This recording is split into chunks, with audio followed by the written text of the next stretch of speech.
Hi guys, welcome back to my channel. Today's video, I'm gonna show you how to make this palm tree with sunset background. Before anything else, I prepared this orange, pink, and green gel polish.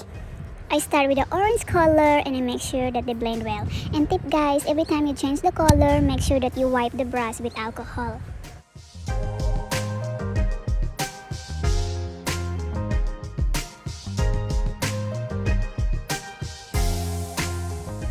So I'm using French tip for my base, but usually you can use plain white color for your base, whatever make you feel like comfortable.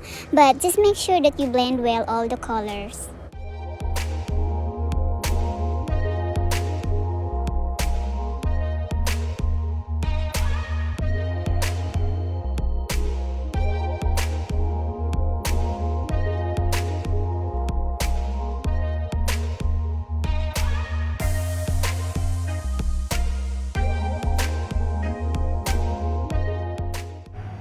Now I will be curing it and repeat the same process for like 3 times until I achieve the color that I want.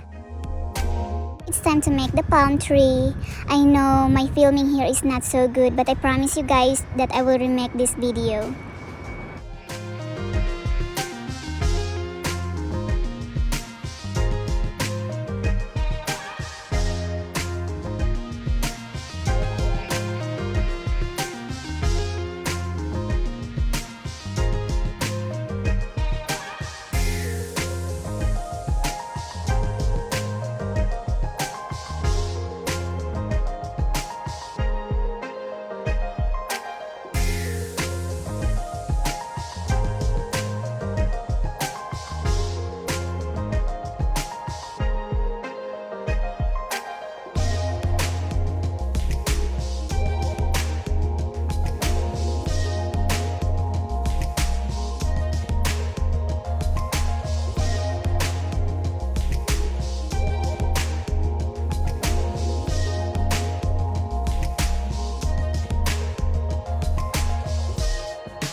Lastly, we're gonna apply top coat, and here we are.